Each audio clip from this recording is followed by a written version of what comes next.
Is set to meet on Wednesday, and what we understand through sources that separate delisting norms are likely on consideration for PSUs. Remember, a consultation paper was already floated in this regard, and we understand that the proposal is for simplifying delisting if government holding is 90% or more.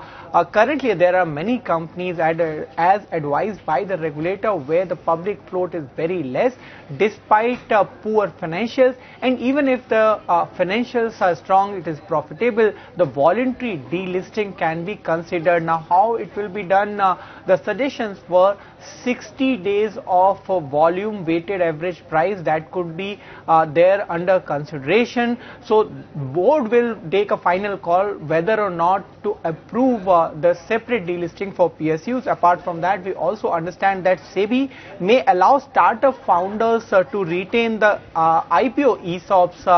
There is a 1-year time period which has been kept, meaning if the allotment of ESOPs was there within the 1 year of IPO, that can be retained. So therefore, 1-year cooling off period likely for exercising post IPO ESOPs likely to be approved by the board in the meeting which is set to be held tomorrow. Apart from that, we also understand that there are norms which may give flexibility to AIFs for co-investment structures. Now, this is something which has been under consideration for long. Earlier, SEBI was not in view of providing this relief, but now this may be considered by the board which is set to meet tomorrow. Apart from that, consideration for easing norms for FPIs investing only in government securities is also under consideration, and we also learned that mutual fund allocation limits in REITs, InvITs is likely to be revised, and that may be announced after the board meet.